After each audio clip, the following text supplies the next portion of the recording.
Chapter 1: The MOBA Race.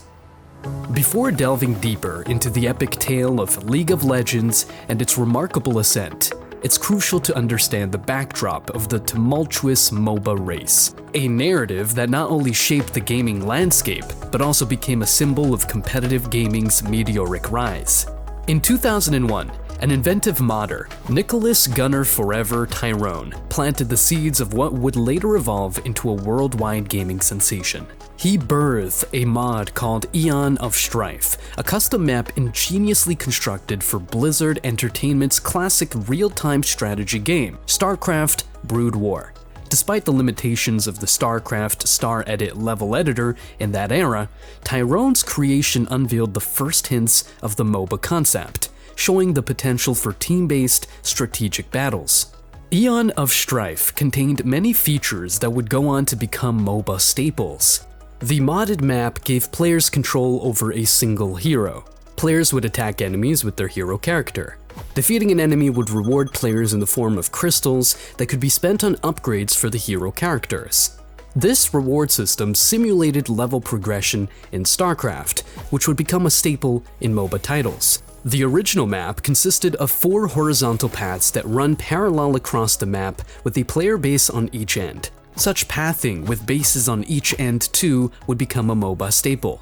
The goal of the game was to outmaneuver your opponent and destroy their base. As the mod grew in popularity, variations started to appear. The spark of Aeon of Strife ignited other creative minds, leading to the birth of projects like Karukef's Valley of Descent. However, the true turning point occurred with the release of Warcraft 3 in 2002, which introduced the world to the game changer, Defense of the Ancients, Dota.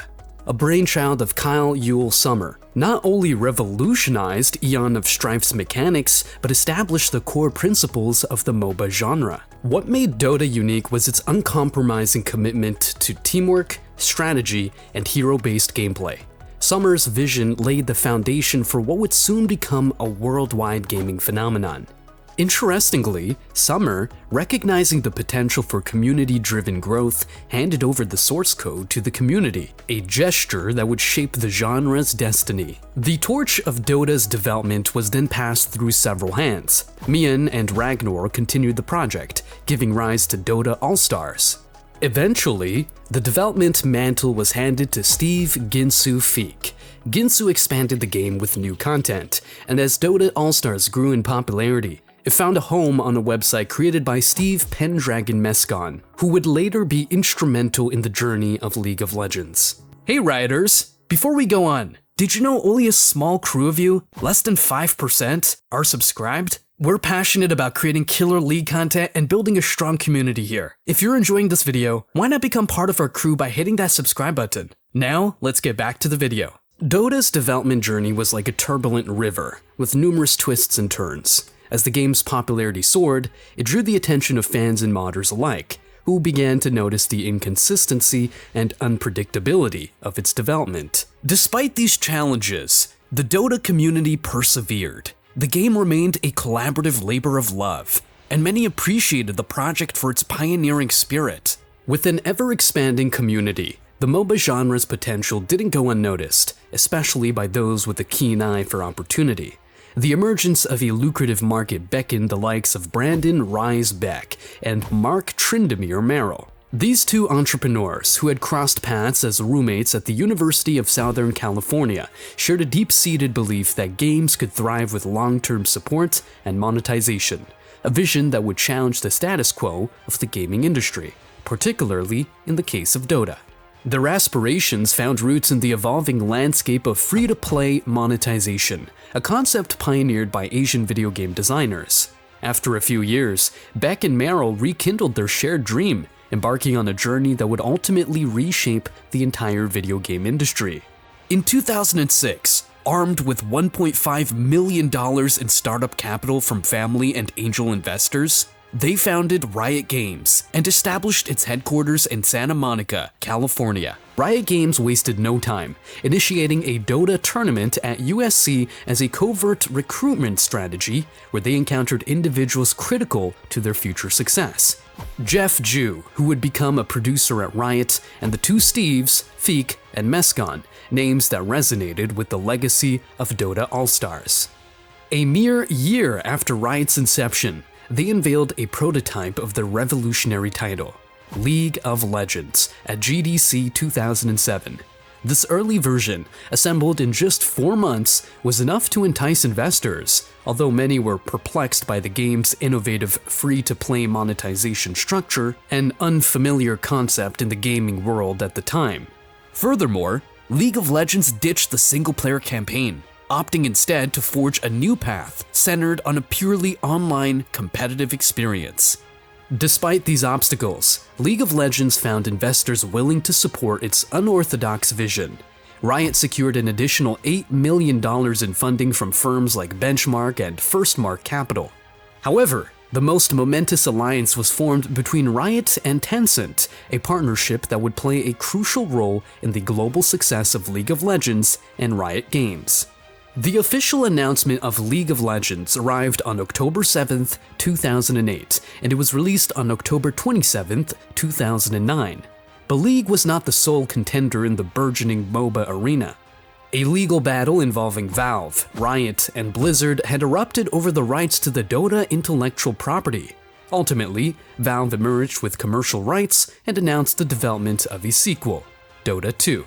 While Dota 2 was being shepherded by IceFrog, another Dota All-Stars alumnus, the year 2010 witnessed Blizzard's response. They released their own MOBA under the name Blizzard All-Stars, later rebranded as Heroes of the Storm in 2013. After these pivotal developments, the landscape of MOBAs became a dynamic battleground where each game strove to distinguish itself from the others. League of Legends, standing as Riot Games' flagship, epitomized accessibility. It boldly embraced the free-to-play model, a novel approach in the Western gaming market at the time. This pricing model enabled players to leap into the game without any initial financial commitment, a move that notably expanded its player base. Riot Games' masterstroke was the introduction of a steady stream of new champions, each armed with unique abilities. This constant influx of diverse characters fostered a profound sense of variety and strategic depth, setting League apart from its competitors. Dota 2, guided by IceFrog, bore the standard of faithfulness to its predecessor, the original Dota. It distinguished itself with a level of intricacy and depth that bordered on overwhelming, making it a sanctuary for the most devoted MOBA enthusiasts. Valve further revolutionized the scene by pioneering crowd-funded prize pools through the Compendium system. This innovation set the stage for the monumental scale of the international tournaments, forever altering the landscape of competitive gaming. Heroes of the Storm chose a distinctive path. It drew inspiration from the rich tapestry of Blizzard game universes, weaving beloved heroes and iconic settings into its fabric. The game minimized match durations and introduced varied map objectives to foster a more casual and accessible experience. It placed a premium on teamwork, steering away from the traditional emphasis on individual performance seen in other MOBAs. This design philosophy aimed to cater to a broader audience and deliver a streamlined MOBA experience. Each of these MOBAs appealed to a distinct audience. League of Legends provided an accessible entry point for newcomers while continuously refreshing its roster of champions, making it ideal for those seeking strategic variety. Dota 2, with its daunting complexity, catered to the hardcore and experienced MOBA players who reveled in the depth and loyalty to Dota's heritage. On the flip side, Heroes of the Storm positioned itself as a relaxed, team-centric experience, breaking away from the typical hardcore MOBA conventions. The MOBA race, characterized by this trinity of distinct gaming experiences, did more than fuel competition. It demonstrated the genre's incredible adaptability, proving that MOBAs could accommodate different playstyles and player preferences. These games enriched the MOBA landscape, ensuring that gamers with diverse tastes could find their perfect gaming haven within this ever-evolving and dynamic realm. As the MOBA genre continued to evolve, it became evident that innovation and adaptability were essential for sustained success. This competitive landscape underscored the importance of continuous content updates and player engagement, setting the stage for the next evolution in the gaming industry. Thank you for joining us on this journey through the incredible world of League of Legends. If you found this video informative and entertaining, please consider giving it a thumbs up, sharing it with your friends, and leaving a comment below with your thoughts. For more captivating content and to stay updated with our latest videos, don't forget to subscribe to our YouTube channel. Your support means the world to us. See you in the next video.